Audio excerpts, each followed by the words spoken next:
Good afternoon, ladies and gentlemen. Welcome. My name's GBay99. I hope you all are having a wonderful day. Today I'm back with another League of Legends video where today I want to take some time to talk to you guys a little bit about Worlds.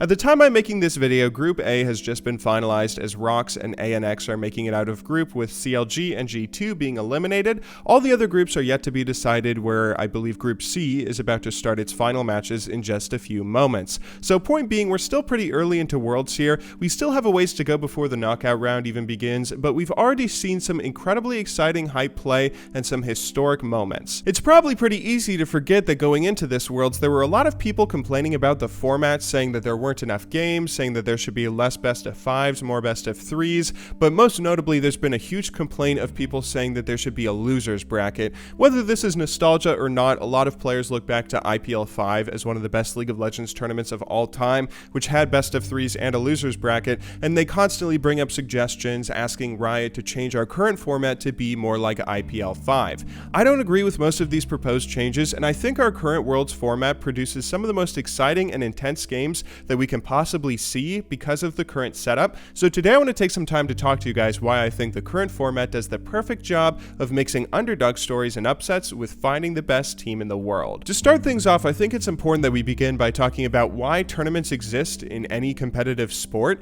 Tournaments or playoffs don't actually exist to find the best team in the world. They exist to find who the best team is when teams are pitted head-to-head against each other. For instance, in the 2007 NFL season, the undoubtedly best team out there for American football was the New England Patriots. They had a 16-0 season where they didn't lose a single game. They ran through the playoffs to the Super Bowl easily. There was no question that they were the better team than their opponents, the New York Giants, who only went 10-6 in the regular season, barely squeaking into the playoffs with a wildcard berth. However, the Super Bowl that year wasn't about who the better team was. It was about who played better head-to-head, which ended up being the New York Giants, upsetting the Patriots' perfect season with an incredible Cinderella story. Keep that in mind because there really is a big difference between who the best team out there is and who wins a championship. Now, depending on the competitive event you're looking at, the biggest difference you're going to see from one sport to the next in how a season and playoff is structured is the number of games that they'll play. If we're comparing the sports in North America for the two extremes, it would be the NFL on one hand,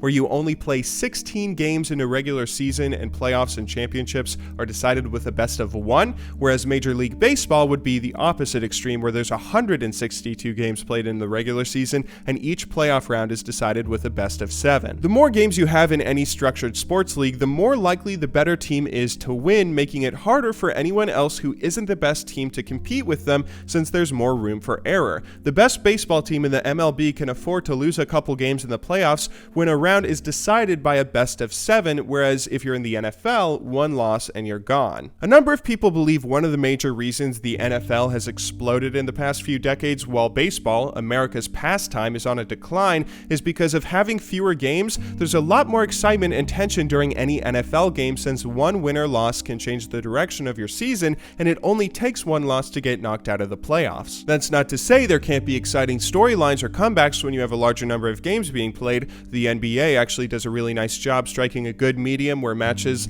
like the 2016 finals are incredibly exciting, seeing LeBron and the Cavs come back as underdogs after being down 3-1 in a best of 7. Anyway, the reason I bring this up is because it's my belief that the best format lies somewhere in between, and League of Legends is sitting there right now. Currently, we have a group stage where each team plays each other team in their group twice, meaning that there's some pretty exciting upsets that can cause some implications, but there's enough time for the best teams out there to correct any slip-ups that they may have. This is best seen in ROX Tigers having their backs to the wall after losing to Albus Nox Luna, where if they lost to CLG the game immediately afterwards, a team they had already dropped a game to, they would be out of the tournament, something unheard of, the Korean favorites going out in groups. ROX was able to show everyone why they're the favorites in the first place though, beating CLG, forcing a tiebreaker with ANX, and redeeming themselves, making it out of groups in first place. This is one of the major reasons why I love the current format so much. You have these group stages where anything can happen and every region of the world, even the wildcards, can have a serious impact on the outcome of the tournament, whereas there's still enough games that you don't see a good team getting knocked out without multiple mistakes. Then we move to the knockout round where we have a single elimination bracket and every match is a best of 5. In League of Legends, you have to have at least a best of 3 or preferably a best of 5 in knockouts to make a legitimately good tournament.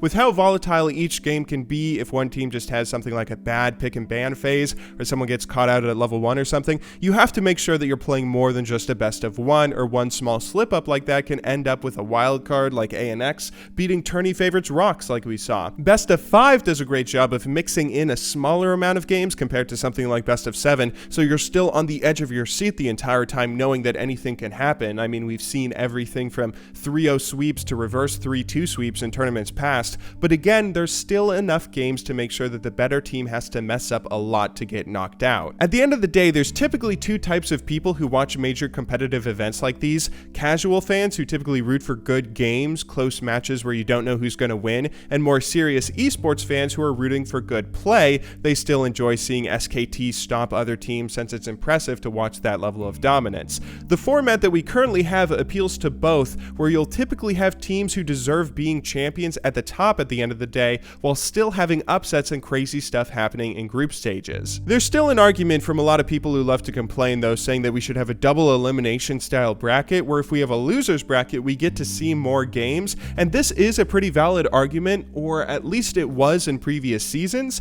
In previous years, Riot was notoriously bad about not giving us enough games of separate regions going against each other, which is increasingly infuriating since we only have a couple of international tournaments every year now. The worst instance of this was when they gave buys to the first seeds of certain regions back at the Season 3 Worlds. The groups played out in such a way that Royal were facing OMG in the first round of knockouts, and since Royal had a bye, that meant if they lost that best of 3, they would have flown from China all the way to Worlds, lost to one Chinese team, and then never played a single game against any foreign team. But I think the current format of Worlds has already fixed a lot of the issues we had in the past, and we don't really need to make these complaints as much anymore. Remember, the more games you add, the less exciting individual games will be. Adding a losers bracket, in my eyes, will do just as much to take away from hype of individual games in group stages or in the winners bracket as it does to add any sort of hype. It will make it a lot more likely that the best team wins, but that's not always what these tournaments are about. Not to mention, how many times have you guys seen a double elimination style tournament where one team will beat another in winners,